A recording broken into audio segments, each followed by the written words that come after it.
in this church. And we are in week number 5 ng ating series called Kingdom Culture.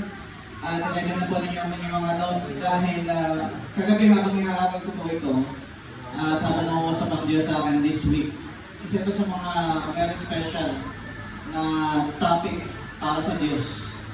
Kasi nung nakaraan pinag-aralan po natin about concept of king, about Lord, and about the constitution nakaraan. Pero alam niyo po, yung mga bagay na yun, none of those would matter. Totoo lang para sa atin ha. Kung itong topic natin ngayong umaga, which is kingdom concept, allegiance. Sabihin niyo nga sa katabi yung allegiance. Yan. Kung hindi kasi natin naunawaan yung allegiance, parang mababaliwala natin yung kingship and yung lordship ng Panginoon Jesus para sa atin, okay? Para sa atin, hindi para sa Diyos. Okay, so kung meron po kayo mga Bible, open po ninyo sa James, Santiago, James chapter 1. James chapter 1 verse 22 to 25.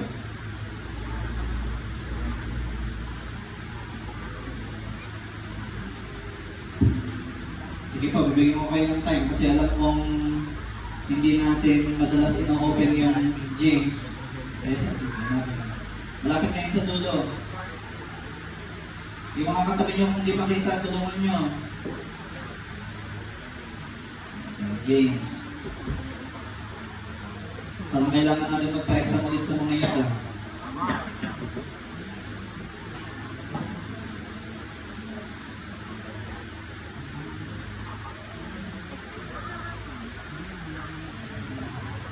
So, kingdom concept, allegiance.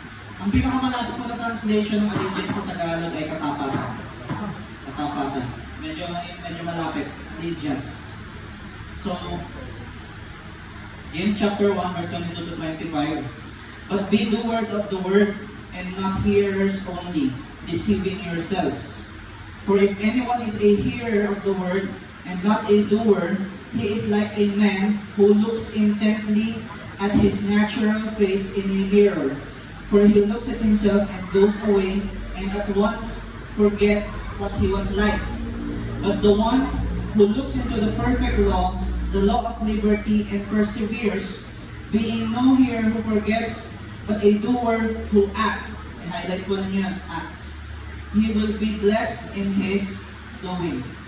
Manalangin po tayo. Aming amang makapangyarihan sa lahat, maraming salamat po pagkat kasama ka namin sa umaga nito, Panginoon. Nararanasan namin ang iyong presensya at tumikilos ka sa amin, Panginoon. Kaya dalangin namin, buksan mo ang bawat puso na nandito ngayong umaga nito, sa bawat pagtuturo mo ng iyong mga salita, Panginoon, na ito manim sa amin at mabago ang aming mga buhay sa pamamagitan ng iyong mga salita. Ito po ang aming dalangin sa pangalan ng Jesus. Amen and amen. So, kingdom allegiance. Medyo mahirap i-translate sa Tagalog yung allegiance, allegiance. So alam natin at pinag-uusapan natin yung mga konsepto tungkol sa isang kaharian bilang ang itinuro naman ng Panginoong Jesus nung siya ay bumaba dito in the 1st century AD, 2,000 years ago, ay hindi relihiyon. Again, hindi relihiyon ang itinuro ni Jesus.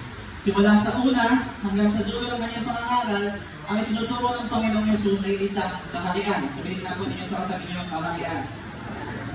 Okay? So yun pong itinuturo ng Panginoong Jesus. Kaya nakaraan, pinag-aralan natin tungkol sa King, tungkol sa Lord, at tungkol sa last week, pinag-usapan po natin yung Constitution, which is the Bible. Okay, so kung hindi nyo po napanood, ay upload po yun ni Julian lahat ngayong week sa ating YouTube. Kahit hindi ko nakakaalam, may YouTube po tayo. Kung meron din po sa inyo na marunong mag-manage, sabi po kayo kay Julian, yan po isa din sa mga ministry natin.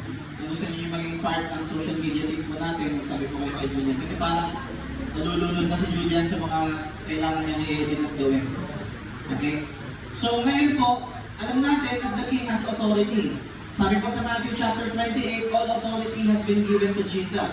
Alam natin from ang nakaraan that the Lord, that He is also Lord. Ibig sabihin, siya yung may ownership ng lahat ng bagay. Siya yung may-ari ng lahat ng meron sa mundong ito. At kung binigay nga natin ang buhay natin sa Kanya, ibig sabihin siya dapat yung may rightful ownership sa lahat ng meron tayo. At last week, pinag-usapan natin about the Constitution, which is our Bible, which is the law of the land.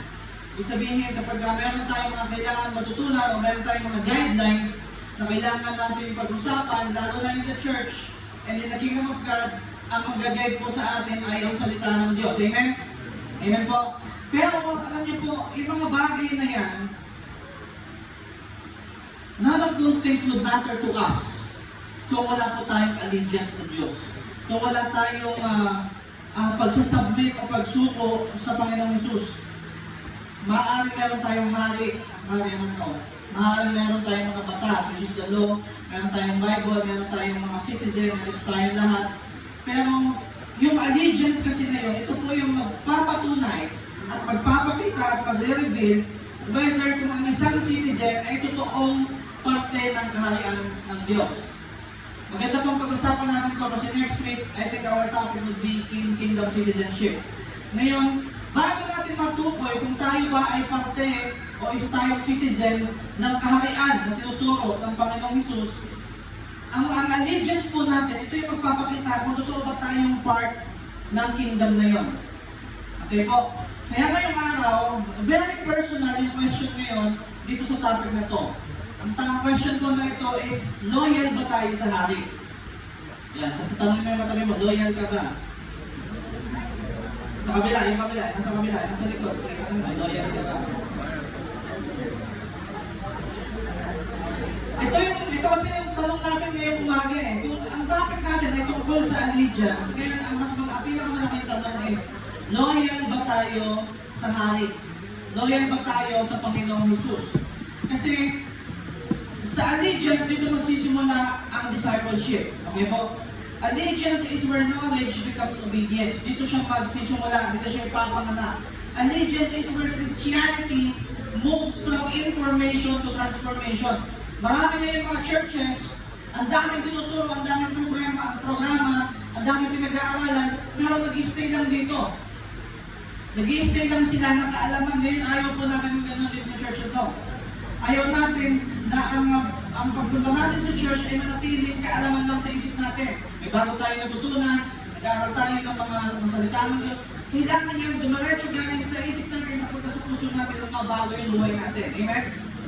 Yun, doon po magsisimula ang mga pagbagay na yan. Ang panganganak po niyan ay yung topic po natin ngayon, which is called allegiance. Okay, kaya sabihin nga po ninyo sa katabi nyo, allegiance. Kasi please, doon sa topic na yan, ma-identify tayo sa pamamagitan nito kung sino ba yung sinusunod natin. Sino ba ang pina-follow mo?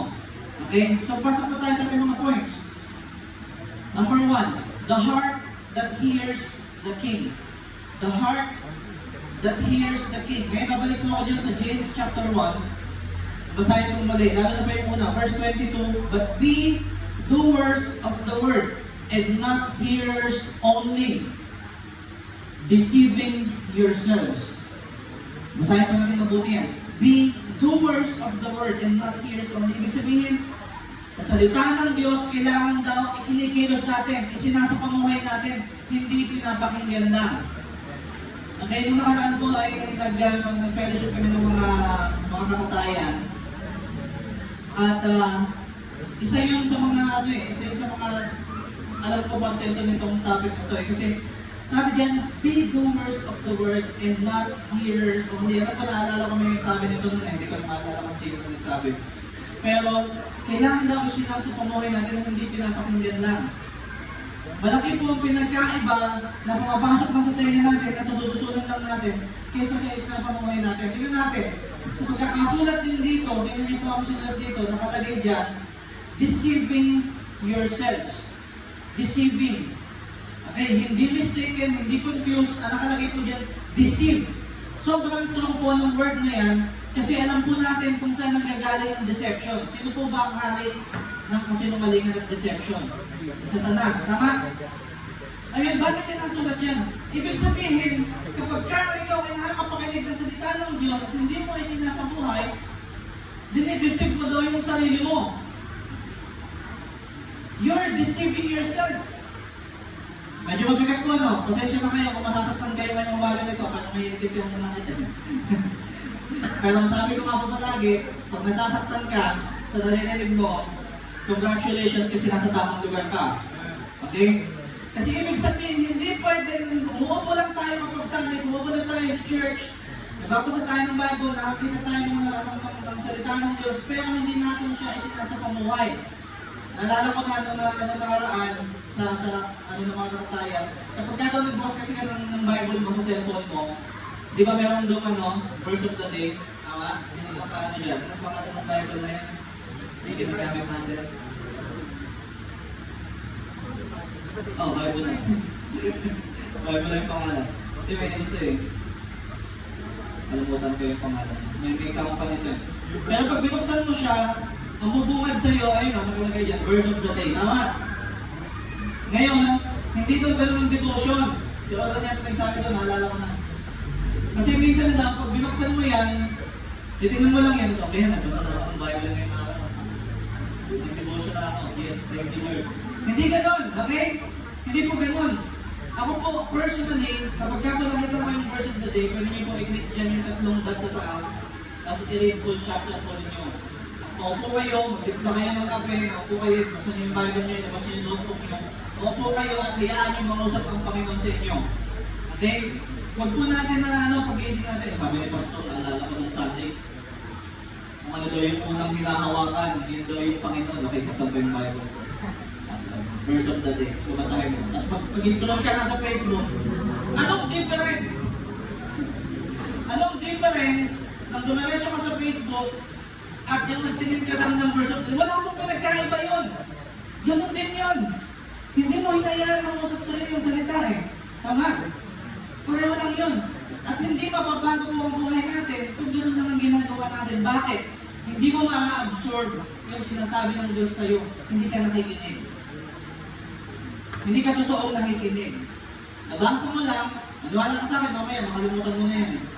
Pag tinanong ka mamaya, ano yung verse of the day ngayon dun sana? Hindi mo na alam yun.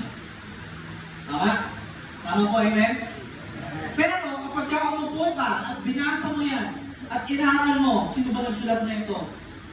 Para kanino ba ito sinulat? Ano bang sinasabi ng Diyos dito tungkol sa Kanya? Ano bang sinasabi ng Diyos dito tungkol sa akin? Sulat mo yun, aalala mo yan. At pagka dumating yung panahon, baka mamayang hapon lang, pag binasa mo sa umaga, sa hapon, meron nag-open up sa'yo ng problema niya, meron kang mai-share. Kasi bakit? Umupo ka sa paanan ng Diyos.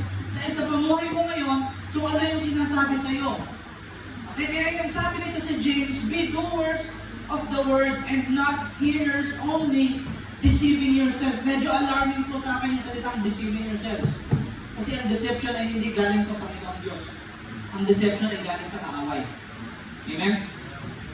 Ibig sabihin, medyo i-elaborate natin ng konti, hinahayaan mo pumasok ang kaaway sa buhay mo kapag hindi mo sinasapamuhay ang salita ng Diyos at pinapakinggan mo na.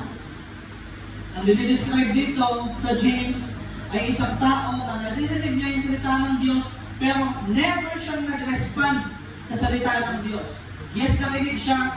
Yes, natuto siya. Yes, minsan naiintindihan niya naman, pero walang nabago sa buhay niya. Ang tanong ko is, may nabago na po ba sa buhay natin? Ang katotohanan dyan kasi, hindi naman tayo yung magbabago sa atin eh. Ang magbabago sa atin ay ang Diyos. Tama? Amen po. Ang magbabago sa atin ay ang Diyos. Pero tingnan niyo yung sabi dito sa mga kasunod na verses. Sabi dyan ni James, yung tao na ito ay parang isang tao na humarap siya sa salamin at umalis, at pag-alis niya, nakalimutan na niya kung ano yung itsura niya. Alam niyo po yung salitang mirror at yung image natin doon, connected po itong salitang identity. Na marami ngayong twisted na identity sa mundo natin. Okay po. Ngayon, ang sabi dito, ang tao daw na hindi kumikilos at hindi natututo sa salita ng Diyos, hindi kumakilos at hindi sinasapamuhay, parang isang tao na tumingin sa salamin at pag-alis niya, he immediately, ano yung may ginamit na word, immediately forgets what he saw. Nakalimutan na niya kung ano yung nakita niya. Ibig sabihin, nagsalita yung Constitution, nabasa natin sa Bible, the Scripture has spoken, pero yung citizen ng kaharian ng Diyos, in-ignore niya kung ano yung nakasulat sa salita ng Diyos. Huwag po natin i-ignore yung mga maliliit na conviction sa puso natin. Kasi yun yung patunay na kumikilos ang banal na espiritu sa buhay niya. Minsan mayroong conviction sa'yo na mali ito, tapos gagawin mo pa din. Minsan may conviction sa'yo na huwag gawin, tapos gagawin mo pa din. Minsan may ganito pa, gawin natin positive. May conviction sa'yo na ipag-pray yung isang tao, hindi mo siya pinag-pray. Na magpas yung pagkakataon. May conviction sa'yo na share ng tao na ito, iiyayin mo sa church. Nahiya ka. Hindi mo kinaya, hindi mo ginawa. Gawin po natin ang pinapagawa sa atin ng salita ng Diyos. Amen? Yan po ang katotohanan. Because the King has spoken. Nagsalita ang Diyos and the subject remains unchanged. Meron po tayong kailangan gawin. Ngayon, ang isa sa mga pinakamalaking danger po kasi sa loob ng simbahan is that yung buhay sa loob ng church, it can become familiar. Bakit yan ito? Karamihan pa ng mga anak ng pastor, sila pa yung hirap maka-encounter sa salita ng Diyos. Sila yung hirap maka-encounter sa presensya ng Diyos. I've been with many pastors' kids, yung tawag sa mga PK. Sino PK dito? May PK dito? Siya na yung PK. Kasi sa EYJ, ang dami namin PK. Ang dami PK dun eh, tama? Pastors' kids. Noong yung camp, nakita ko isang team. Sa team nila, 4, sa team nila, anak ng pastor. 2 team yung gano'n, binibilang ko eh. Ako ba't pumasok sa isip ko yan? Sabi, ano to, ang bias ko ano, 4 yung anak ng pastor sa team nila. Yung kabila, ganun din, 4 din. 2 team yung pinakamadami, parehong 4 yung anak ng pastor. Kung alam niyo, minsan yung mga anak ng pastor, sila pa yung hirap maka-encounter ng presensya ng Diyos. Sila pa yung walang connection. Sila yung walang, alam niyo kung bakit? Naging over-familiar sila sa ginagawa sa loob ng church. Naging over-familiar sila sa kultura ng loob ng church that hindi nila naunawaan na ang buhay Kristiyano ay pagsuko ng buhay, hindi pagiging mabait. Amen? Hindi po mabait si Jesus. He is not nice. Nasa spectrum ng ginagawa ni Jesus ang magkaob ng mga lamesa at lahat ng mga natitinda. Jesus is good. Amen? Magkaiba po yung mabuti sa mabait. Kadalasan yung mabait, pakitang tao lang yun eh. Ganun ako dati eh. Nakita ako ng mga kananayan sa siya, kabait ng bato. Parang anghel. Hindi nila alam, kakabato ko lang ng magtaas ko ng hagdan. Kakahulog ko lang doon sa isa, doon sa may alas na, sinulog ko. Binigyan ko yung likod. Hindi na pa ako na guidance.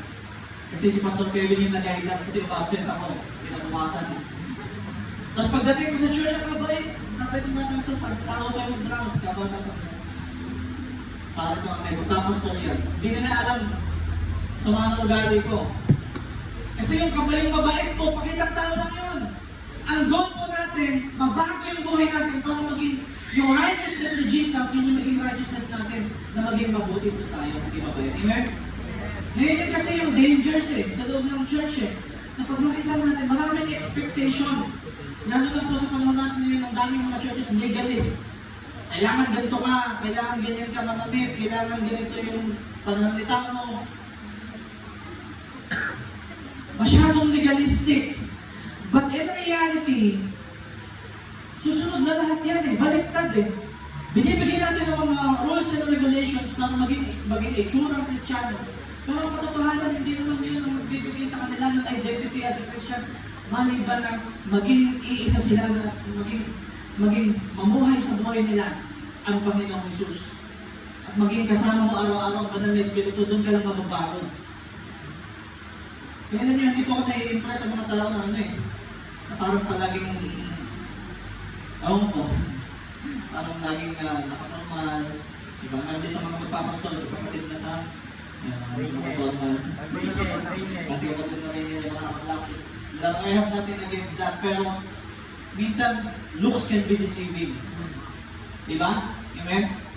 Looks can be deceiving. Minsan, mukhang presentable, wala kang maipintas, pero hindi pala yung tinatago. Tama? Amen? Kasi alam nyo yung nangyari si Orlan, kanina nagkikita natin. Sa ibang church, hindi pwede ang chinelas, hindi pwede. Questionin yan eh. Huwag na naman kayo mag-church na nakaboxer. Dati may na-church nakaboxer eh. Pinauwi namin.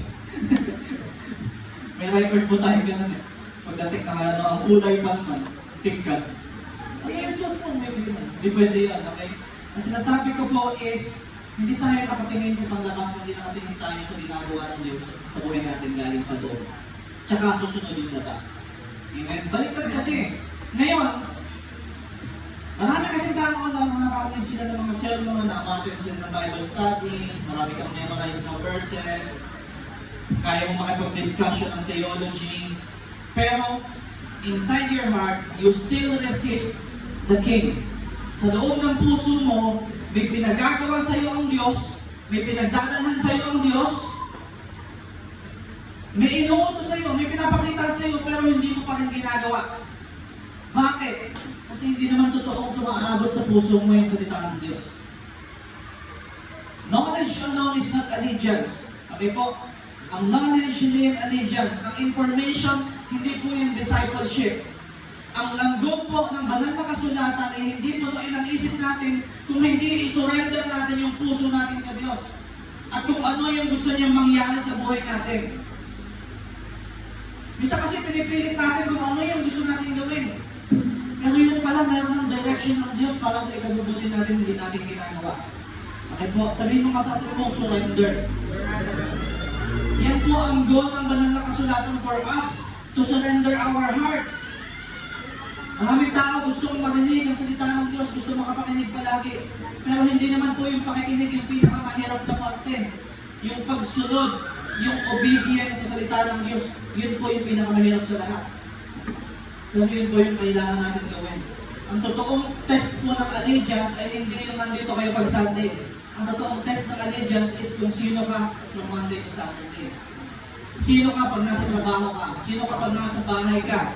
Sino ka pag nasa school ka? Sino ka pag nasa negosyo ka, nasa business mo ka? Sino ka? Yan ang totoong test ng allegiance. Okay po? Hindi ko sinasabi na maging perfect kayo sa school. Hindi ko sinabi na maging perfect kayo kung saan man kayo ay Mondays to Saturdays. Ang sinasabi ko is, kailangan from Mondays to Saturdays may pinapabago ka sa Diyos. Amen? Lahat po tayo works in progress. Wala po sa atin dito ang perfecto. Amen? May perfecto po ka dito? Natin po kayo ng kapatid na Clarence sa langit. Pwede na po kayong mauna. Sino si Clarence? Ating taga-hatid. Wala po sa ating perfecto. Lahat tayo works in progress. And allegiance begins when the Word of God starts moving from our ears into our hearts. Okay? Kung nagsimula na yan sa puso natin at magbago yan, then allegiance begins. Number 2, the life that follows the King. The life that follows the King. Buksan po naman yung Bible sa John, chapter 14, verse 15. John 14:15.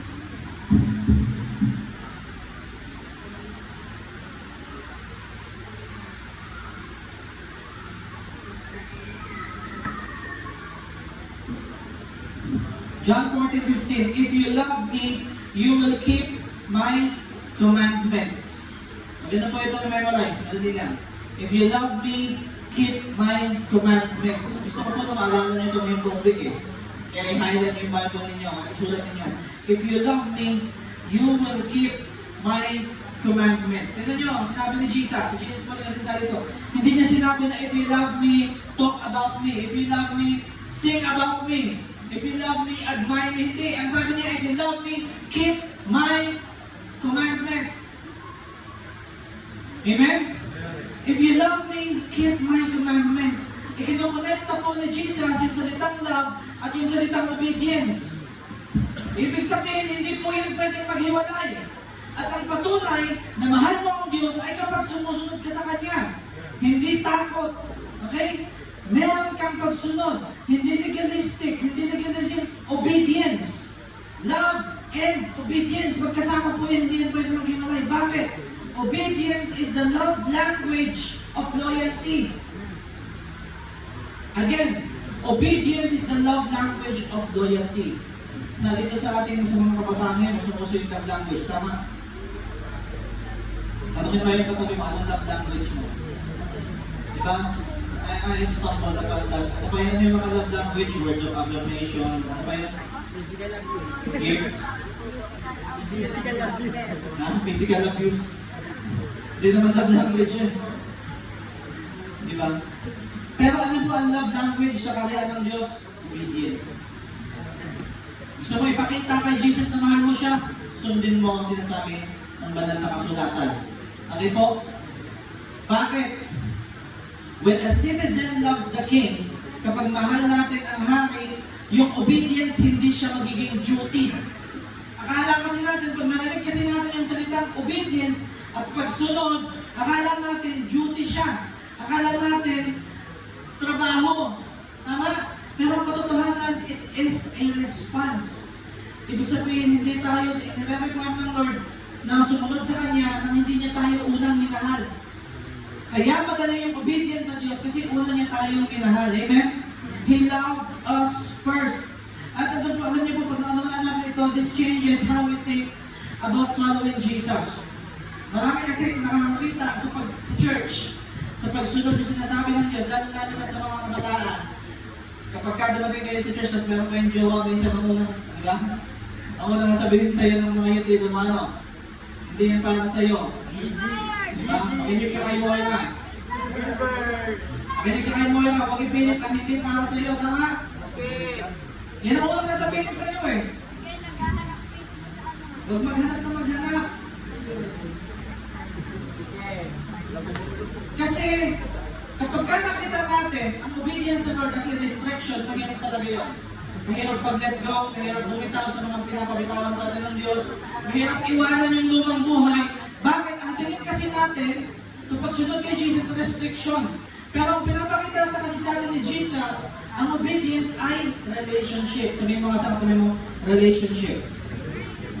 Love naturally desires to please the beloved. Ibig sabihin, kung totoong mahal natin ng Diyos, it naturally desires na i-please natin siya. Ito po ang pinagkaiba ng Christianity sa ibang mga relihiyon. Okay, hindi kasi tayo sumusunod in order to be loved. Sumusunod tayo kasi we have been loved. Kasi minahal na tayong una. Okay, wala tayong kailangan patunayan sa Diyos.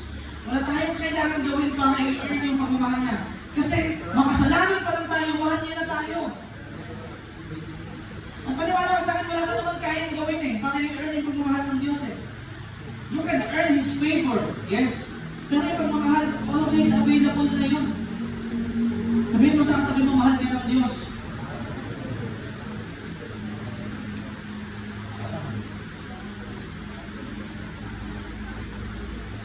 Hindi po tayo sumusunod para i-earn yung salvation. Sumusunod tayo kasi salvation has already been given to us. Baliktad po sa Christianity. Baliktad po sa atin. The cross came before the command. Ibig sabihin, grace comes before obedience. Kaya may kakayanan tayo na sumunod. May kakayanan tayo to become obedient is because the King loved us first. Sulat po ninyo yan. The King loved us first. Ang pinaka-strongest, okay po, the strongest evidence ng ating allegiance ay hindi kung ano yung sinasabi natin tungkol kay Jesus. Hindi yung nakikipagtalo tayo kung kani-kanino dahil alam natin kung sino si Jesus. Ang strongest evidence po ng allegiance natin is whether sumusunod ba tayo sa Kanya. Are we obedient kahit na costly yung pagsunod? Kahit na may mga kailangan tayong i-give up, kahit na may mga kailangan tayong isuko. Ang obedience po kasi is not the price of God's love. It is the response to God's love. Natutuwa ako sa mga sumusunod sa Diyos. Pasok po tayo sa number 3. Kung bakit? Number 3, the citizen who chooses the king. The citizen who chooses the king. Pansinin po ninyo yung ginamit ng word dito, choose. May mga sakatabi mo, choose. Matthew chapter 6, mabalik po tayo sa Matthew chapter 6, verse 24.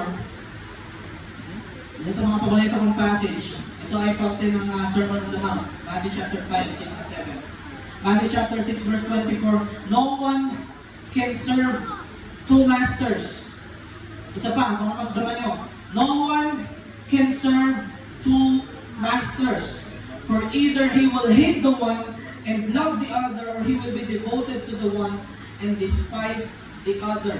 You cannot serve God and money.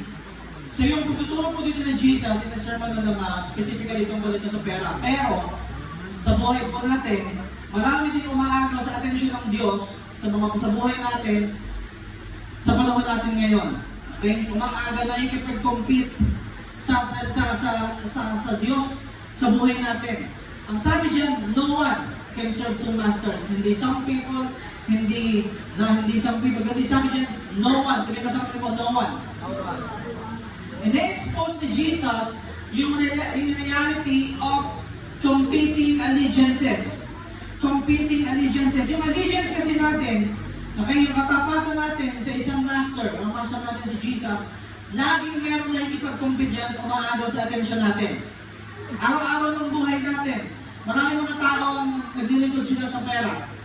Nabubuhay ka para kumita ng pera, nabubuhay ka para maabot yung success, nabubuhay ka para sa comfort, sa pleasure, sa approval, para sa sarili mo. But Jesus says, you cannot serve two masters.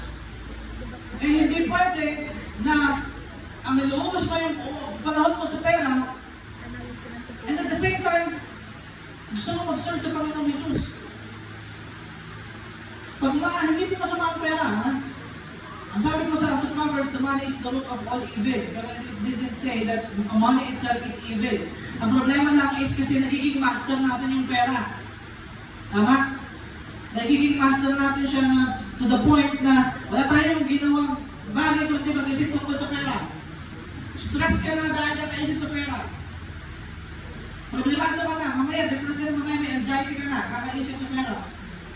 Ang tanong, hindi ba nangako ang Diyos na magpaprovide siya para sa iyo? In Matthew chapter 16, seek first the kingdom of God and His righteousness and all these things. Yan po yung mga t-shirt nila. Tayo nga. Seek first the kingdom. Lugi ako sa mga may uniform. Pinagbenta po kasi ng black. May stock pa ba? May stock pa doon, may black pa. Meron po kasi tayong kaibigan na nagtatatak na may bawiin yung kanya. Pero ang ganda kasi ng t-shirt eh. Pintura po yan. Hindi yan DTF. Kaya matagal akong kumain yan. Mas mahal ang kumain sa DTF.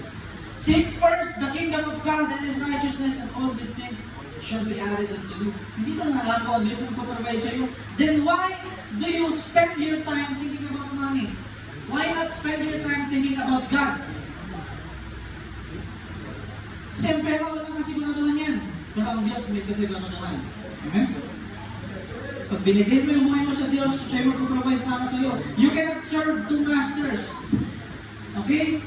Hindi pwede na masyado tayong halik sa success. Nakahalik masyado tayo, gusto natin ng comfort, ng pleasure, ng approval. Masyado tayong focus sa panglabas natin, di ba? Sa image natin, sa self-image natin.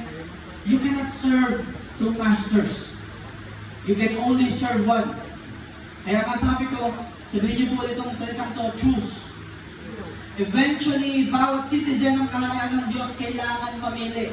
Because divided allegiance is no allegiance at all. Kung dalawa ang allegiance mo, mention nga sa atin, multiple allegiances pa, wala pong ganon. Kung dalawa ang allegiance mo, wala kang allegiance at all. Isa ito sa mga greatest struggles ng buhay Kristiyano.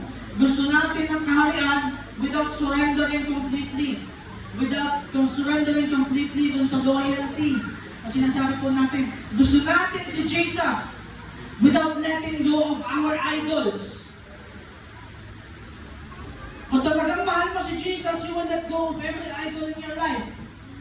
Idol man yan sa loob mong buhay, idol man yan, ano man yan na nasa loob ng mga bahay natin, o idol man yan sa modern na panahon natin, ano ang pinakamalaking idol sa panahon natin? Yung cellphone na hawak nyo. Tama?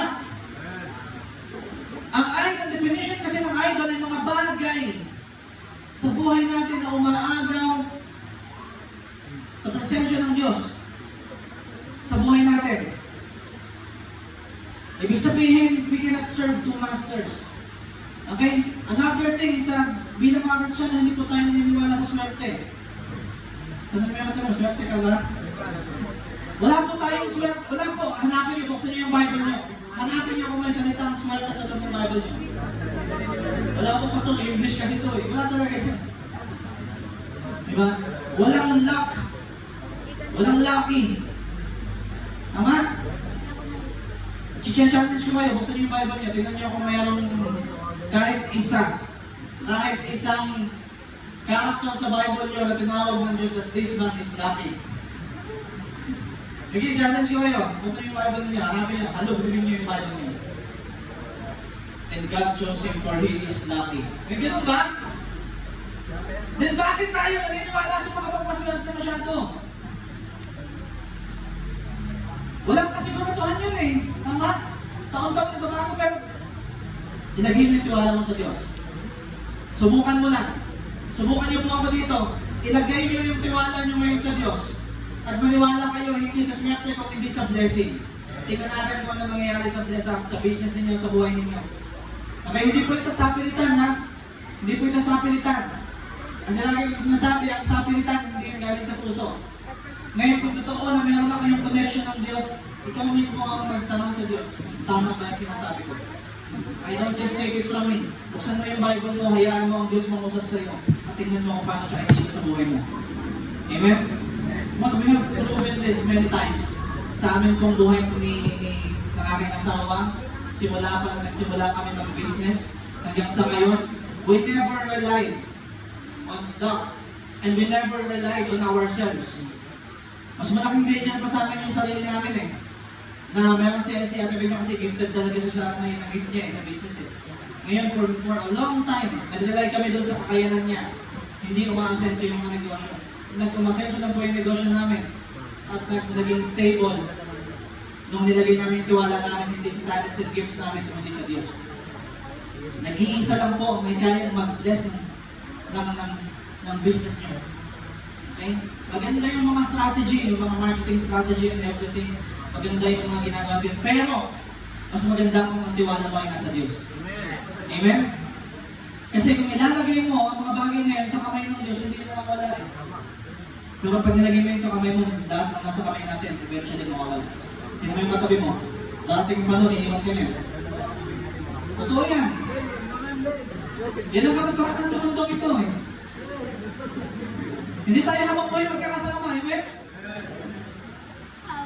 Baka bukas lang mamaya, kunin na ako ng Lord. Hindi nyo habang buhay kasama, o kung sino man dyan. Si Ken, gano'n. Di ba? Wala sa akin mabubuhay habang buhay. Wala tayong pwedeng ipagmalaki na ito sa akin pala habang buhay. Pero ilagay mo sa kamay ng Diyos. Kasi ang Diyos panghabang panahon eh. Amen? Kaya pagkatiwala natin sa Diyos. Kung unsure tayo, sa araw ng bukas, ang Diyos hindi siya unsure. Amen? He is the God outside of time and space. Ibig sabihin, yung kinabukasan mo, nakita na niya kung anong gagawin mo. Nakita na niya kung anong pipiliin mo. Kaya kung gusto mo talaga na marinig ang Diyos, pagpalain ka niya, ilagay mo yung buong tiwala mo sa Kanya. Amen? Hindi po ako namimilit, okay? Hindi po ito sa pilitan. Nagsasuggest lang po ako sa inyo base sa natutunan ko sa salita ng Diyos. Kasi bilang pinag-uusapan na natin yung allegiance, and that we cannot serve two masters. Ibig sabihin, kung si Jesus na yung master ng buhay mo, then let Him be the master of your life.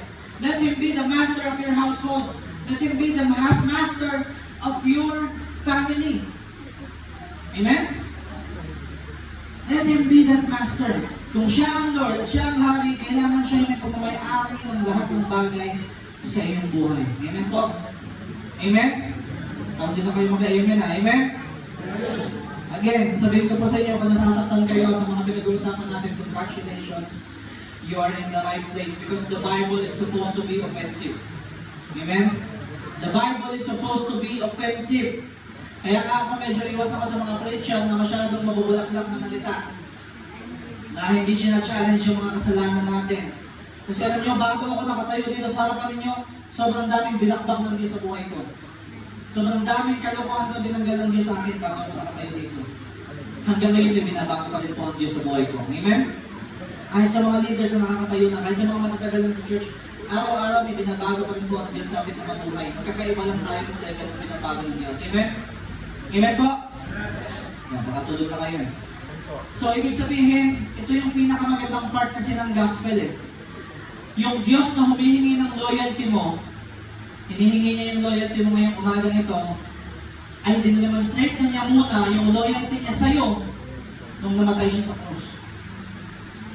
Ibig sabihin, pinakita na niya yung pagmamahal niya sa'yo at yung loyalty niya sa'yo sa pagkamatay niya sa krus. Kaya meron siyang karapatan na hingin yung loyalty mo. Kasi wala siyang gumawa. Pero again, kahit po doon sa ginawa ni Jesus, hindi pa rin mo sa pilitan. Bakit? Gusto kasi ni Jesus, totoong galing sa puso natin. Gusto kasi ng hari, totoo yung pagmamahal. At wala pong pagmamahal na pinipilit. Tama? Walang pagmamahal na i-impose. Walang pagmamahal na inuutos. Tama? Halimbawa, sasabihin mo yung katabi mo, mahalin mo ako ha. Pwede ba yun? Sabihin mo yung katabi mo, mahalin mo ako ha. Minahal mo siya, sasabihin ka niya. Yung parang mas nakaka-backtrip yun. Parang mas nakaka-backtrip yun eh, no? Mahalin mo ako ha. Ba't kita mga mahal eh? Ano ko ba?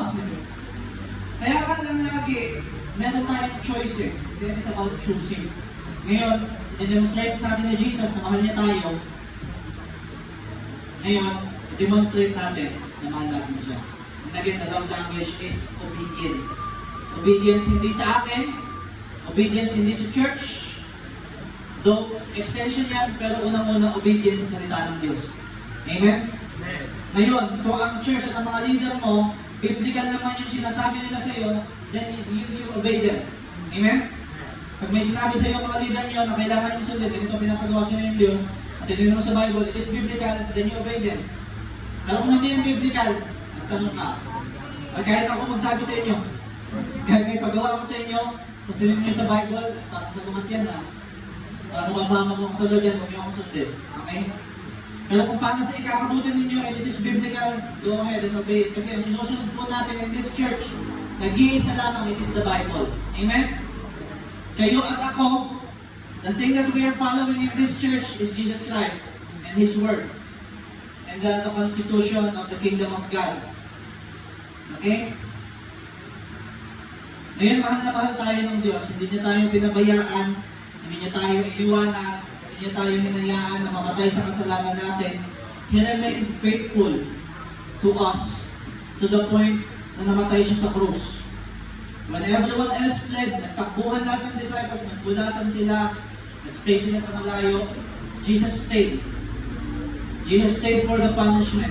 Hindi niya tayo iniwanan. Siya yung naging kabayaran na suffering para sa ating mga kasalanan. He endured the cross. He endured death.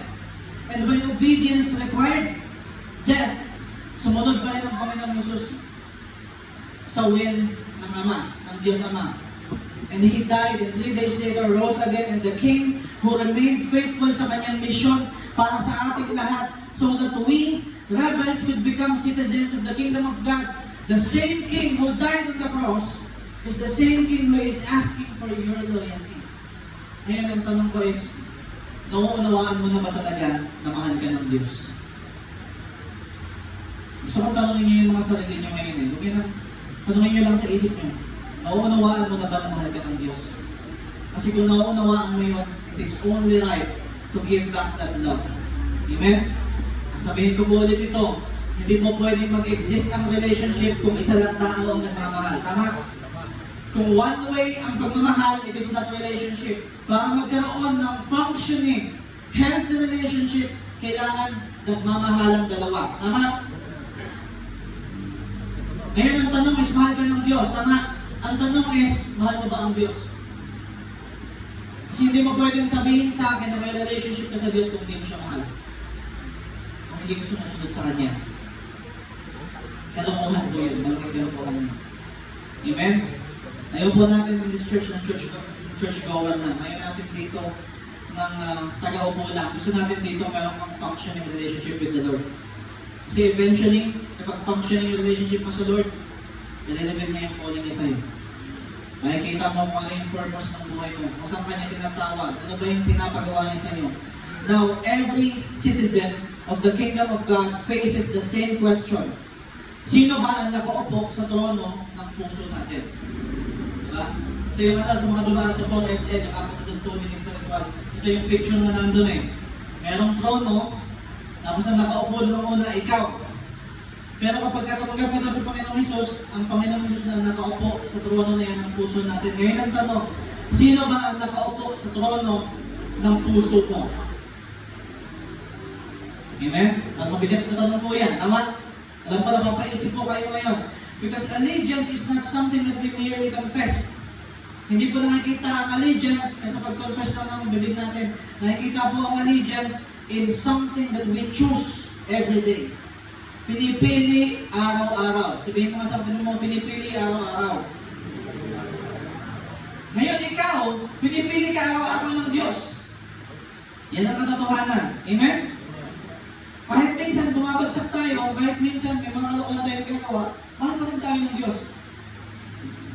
Tama po? Amen? Kahit minsan sumasablay tayo, kahit minsan umiinit yung ulo natin, at nagkakasala tayo, minsan we lash out, we give in to our rage. Lalo na sa may mga issues sa kanilang temper. Diba? O kaya minsan binipili mo pa rin ng ibang bagay, pero mahal ka pa rin ng Diyos. Yan po ang katotohanan. Pero ngayong umaga, ang tanong natin is, wala tayong question dun eh. Ang tanong natin is, mahal pa natin ang Diyos. Pabalik. Kasi diyan lang natin masisimulan, makikita na we pledge our allegiance to the kingdom of God, to the King, to the Lord, to the Constitution, to the kingdom of God. At mangyayari lang po yun kung meron tayong totoong pagmamahal sa Diyos. Amen? Amen? Allegiance is more than just belief. Hindi lang ito basta paniniwala. Loyalty ito. Okay? It is loyalty, it is devotion, it is surrender. Surrender. Kaya po yung word na yun, very special yan in this church. Yung salitang surrender kasi posible na magkaroon ng ministry pero hindi ka naman nag-surrender sa Diyos. Posible na kumikilos ka, tumutugtog ka, nagtuturo ka. Sumasayaw ka sa Diyos, pero totoo yung buhay mo, hindi mo naman sinusuko pa sa Diyos. Posible po yun. Okay? Ang kahalayan ng Diyos po ay hindi binubuo ng mga tao na basta kilala lang ng Diyos. It is built by people who follow the King. Sabihin mo sa katabi mo, follow. Kaya sa mga bago po sa inyo, sa pananampalataya, okay po, hindi po humihingi si Jesus ng religious commitment. Hindi po relihiyon ang pinasok niyo dito sa lugar na ito. Hindi po relihiyon ang Christianity. He is calling for a relationship of trust and surrender. Amen? Yan pong hinihingi ni Jesus sa mga bago po dito, sa pananampalataya, hinihingi po ni Jesus sa atin ay tiwala at surrender ng ating mga buhay. Para sa mga matatagal na, gusto ko naman po sabihin sa inyo, nasaan na yung allegiance natin sa Diyos sa panahon na ito ngayon. Evaluate natin yung allegiance natin sa Diyos. Divided ba yan? Compromised ba yan? Meron ba nakikipag-compete sa allegiance mo sa hari? Kasi kung yun po ang case, kailangan po natin bumalik sa Diyos. Amen? Amen? Because every citizen of the kingdom of God must answer the question, sino ba ang nakaupo sa trono ng puso natin? At nag-iisa lamang po ang tamang sagot dyan. At kung hindi po ito ang sagot, meron po tayong kailangan ng pagtatanong sa sarili natin. Ang tamang sagot lang po ay ang Panginoong Jesus. Amen? Mabuti po ang Diyos sa atin. Marami siyang binibigay sa atin. He blesses us. He gave us salvation. He gave us love.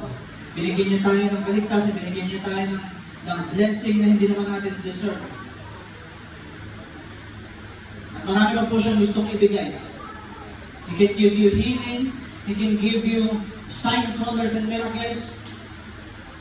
Pero bago po magpatuloy ang mga bagay na yun, hinihingi po ng Diyos ngayon ang loyalty ninyo sa Kanya. Hinihingi po ngayon ni Jesus ang loyalty ninyo sa Kanya. At hindi po ako makakagawa nun para sa inyo. Ngayon lang po ako makakagawa nun para sa sarili ninyo. Okay? It is a personal decision to surrender to God. Amen? Ngayon po tayong lahat. And let me pray for you.